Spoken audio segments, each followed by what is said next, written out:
Welcome to Teague Talks, Season 6. Can you guys believe it? 6 seasons of this? Can't believe it. We got a few upgrades around the place, new studio, new mic, new cameras. Hopefully this is going to work. Excited. This year, changing up a little bit. We're going to do, I think, every other week, a little more timely topics so that we can be up to speed, up to date on what's happening right now, how it impacts everybody. I feel like we've done everybody's backstory and how they got into this business and all the personalization. Now we're going to be a little more timely, kind of like COVID when we started. We'll see. We're going to try to shrink it, time frames, so we can get through all the episodes very quickly. I'm excited. Hope you guys are. Cheers to the team. Thanks for coming back to join us.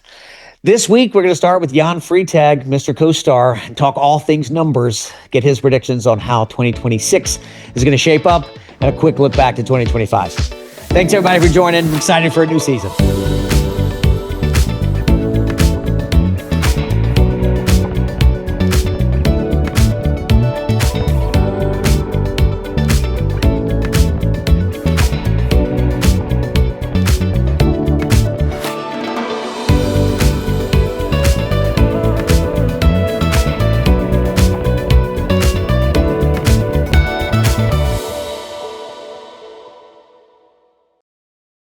Welcome, everybody. The first edition of Season 6.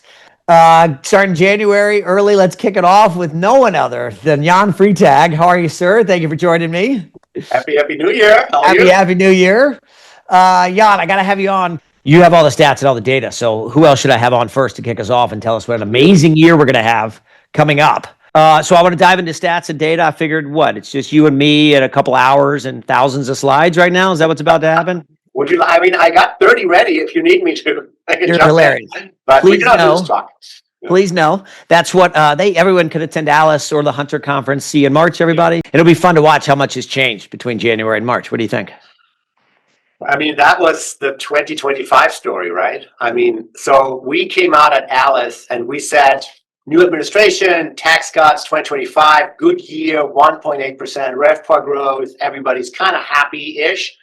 And then the tariff announcements came out and we're like, okay, well, we'll take our growth number down a little bit. And then international travel, took it to the chin and inflation kept rising. And so, man, we're ending up the year 2025 at minus 0.4%. So that is a 220 basis point swing from 1.8 to minus 0.4, which was our latest forecast. So we hit that. Wow, what a roller coaster. Well, I guess a one-way roller coaster.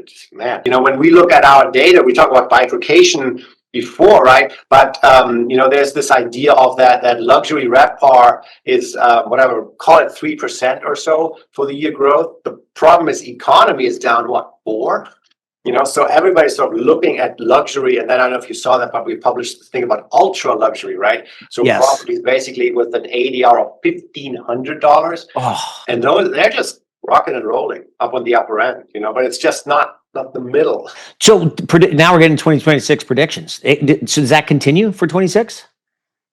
The bifurcation, I think that is real. That is here. I think the upper end, if you are an individual consumer exposed to the stock market, and you own your own real estate, honestly, you feel pretty good, about the world. And you don't need another watch and you don't want another car. You want more experiences, and I think, resorts bear that out. I think there's going to be more multi-generational travel. I think we expect that the upper end, RevPAR growth is going to be sort of what we had this year, just under 3% or so. But the problem is that if you go down the food chain, I'm just bringing this up here, economy, again, we're thinking down minus 1.5 or so. So it's basically the same story. So for the nation, we're saying 2025 was down minus 0.4. So call that flat down. Yep. And 2026 is plus 0.5. So it's like flat up, but it's really flat for all intents and purposes. And then you put your broker hat on. It's like, no, Jan, it's all about this submarket and the street corner, and some hotels are going to do much better. And yes, absolutely. But we talk about the industry, and the industry is just bubbling along because we just don't see ADR growth outpacing inflation. And that to me is the biggest story, and we have talked about it in 2025. We will talk about it in 2026. That ADR growth is what, 0.9%, expected 0.8%, and inflation is what, 3? I mean, pick a number. It's not 0.9%. So that means pressure on margins, which then means pressure on GOP and EBITDA. And this is then where you come in. What does it mean for values? How do owners think about 2026 if they want to sell? What's the pricing expectation? And then from the buyer's perspective, what's their pricing expectation? Do we get together on that? Sort of all the institutional name players up and down, I think they're very frustrated with the industry. And it's everything you keep saying, everything you're saying. And this is not new. All the pundits, all the stock analysts, all those people are very frustrated because of everything you just said. But my Main Street guys are not. They're like, no, we see a great year coming. We're super excited. Yeah. And so I can make both arguments. I am so confused because the three things I always knew for 20 years, I knew to be true, is if the American economy grows, demand grows, right? GDP growth gives you demand growth. That didn't happen last year. GDP was healthy, 2025. Demand was actually down. And then we're an inflation hedge. We can reprice every night. So inflation goes up, that's great because we can do inflation plus. That didn't happen. We're well below inflation. And lastly, if the dollar deteriorates, America gets cheaper, so international inbound increases, and that didn't happen either. So it's like everything I've known for 2 decades is wrong. Now, so that's why I see why people say, oh, get me out of here.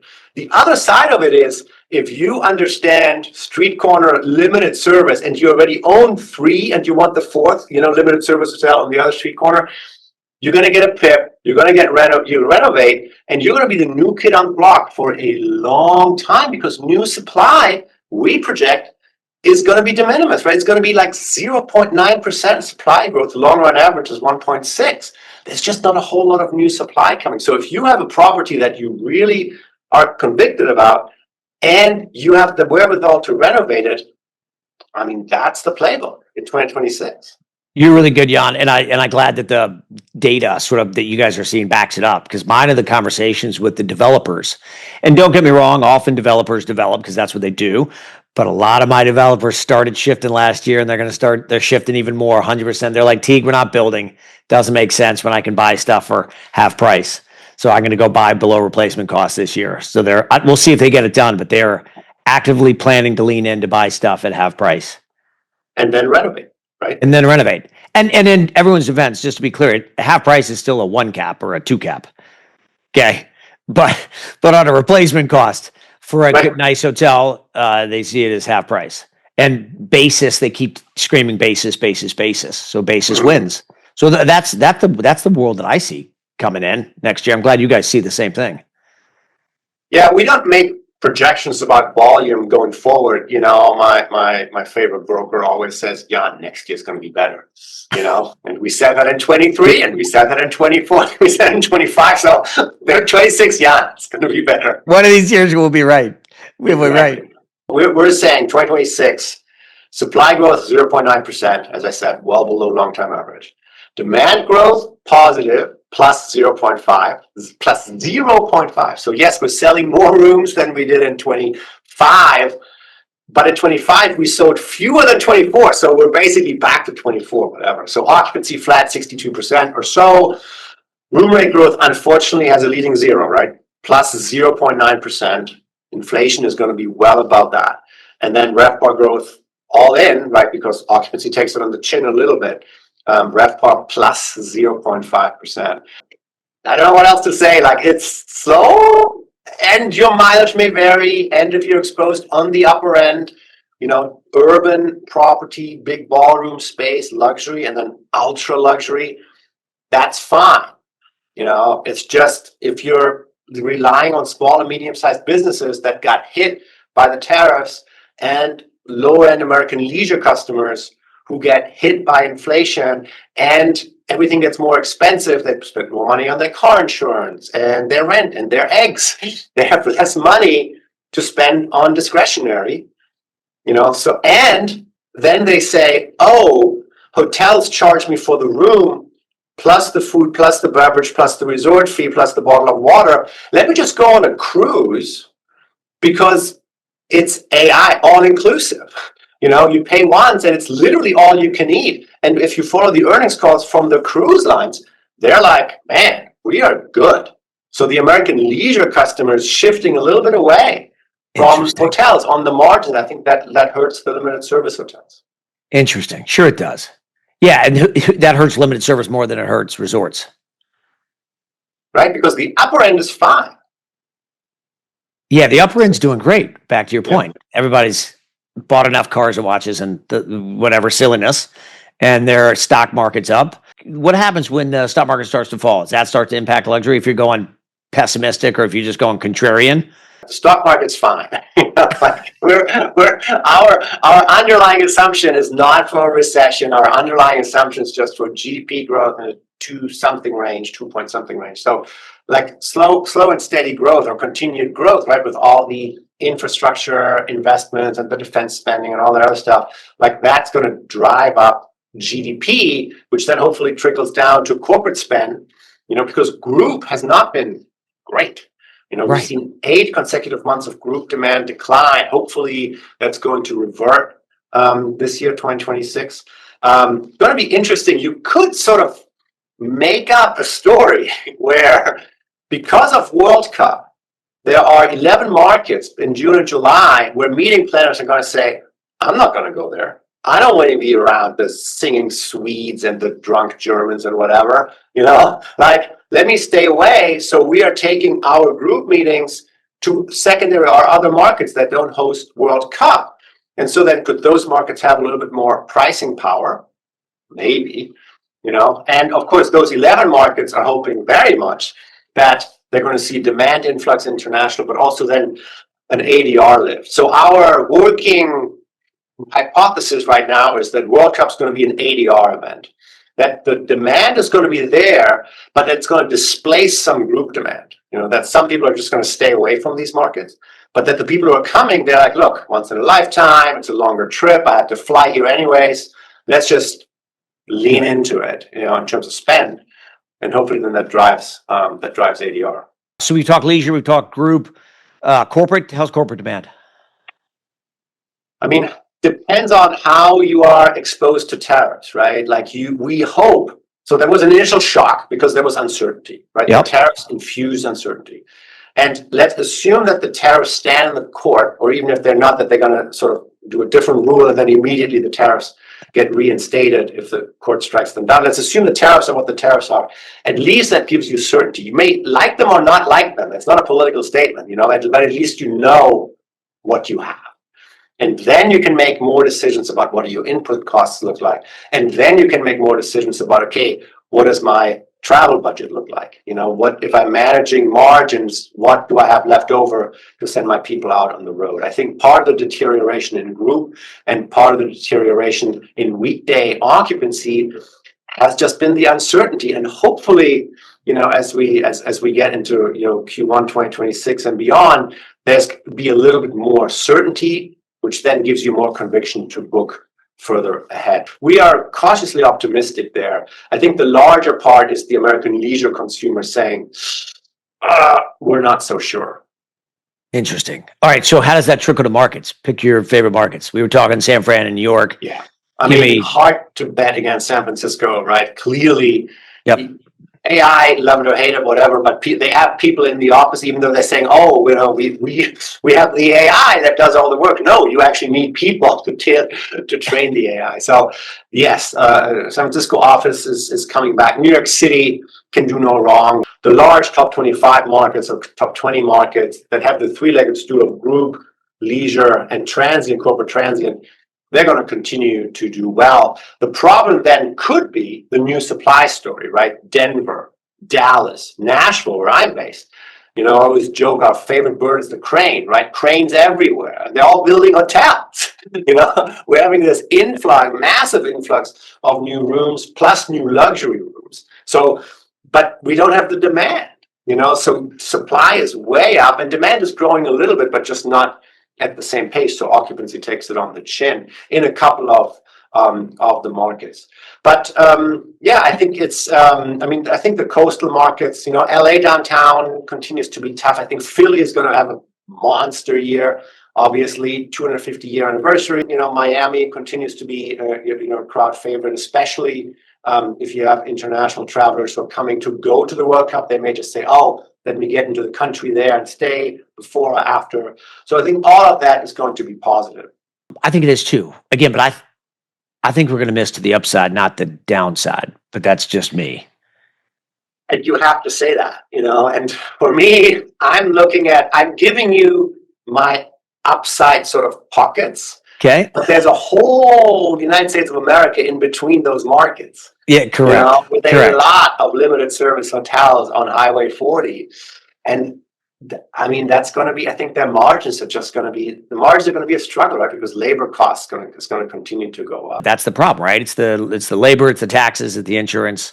Those are the things and oh, by the way, somewhere in there, your brand gives you a PIP. Yeah. So I think the PIP is, I think, well understood by now. I think the owners and the brands that's going to continue postpone. You're in the middle of those conversations. The brands are going to come out the gate strong, and then they give a little, and the owner's going to be no way, and then they give a little, and then they end up, with a renovated hotel. And I think both sides want that, and I think more importantly, the customer wants that. Agreed. Agreed all parts. You had your renovation scheduled for October 2020.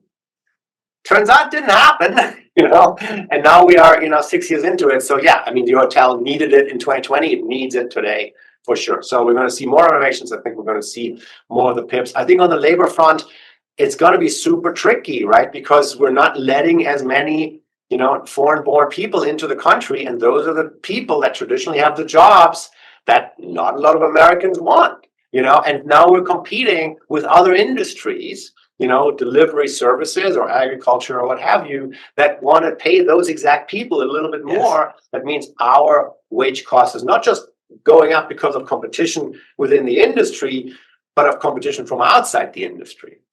That's going to continue to go up. Luckily, in 2025, we're in a very light hurricane year, so hopefully insurance costs are what they are. So that's hopefully not going to have too much of a negative impact on the margins for the owners. But yeah, taxes. Every city is looking for new ways, to fill their coffers, to pay for services. Like all of this is not going to get any easier. Jump out even further, like to 2027. What is your crystal ball showing you there? Like what's that going to look like? Slow and steady, right? Maybe a little bit more, rate growth, maybe a little bit more RevPAR growth, because the supply is so muted. If we can just translate the American economy growing into more room demand, then that should give us, occupancy, which gives us pricing power. So, we're not setting the world on fire. It's not 5% RevPAR growth, but, we're probably going to see like a one handle in 27. Again, not amazing, but then it all comes back to what you're talking to your clients about, which is managing the P&L in the middle. That's cost control is the name of the game, or finding new revenue sources. Rooftop bars are about the hottest thing going, right? And so everybody wants to have a rooftop bar because it's suddenly the beer that used to be $4 downstairs is $8 up here, and it tastes so much better. Because you have a view in the sunset, and people are willing to pay for it. Yeah, you're entertaining. It used to be, I can remember, I agree with you. It used to be where F&B was a loser, right? Back in the old Holiday Inn days and the like. But, or you did $5 million or even $10 million in room revenue. That was it. Well, now you're going to do that 5 or 10 million in F&B.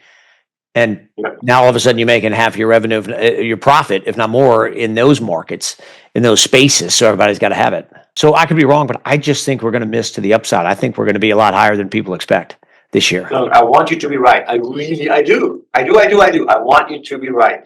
We don't see our forecast is what the forecast is. Like, we're not coming up with a forecast and saying, here's where we're going to be wrong. Like, then we would make that our forecast, right? So you agree. We're left to look at the industry.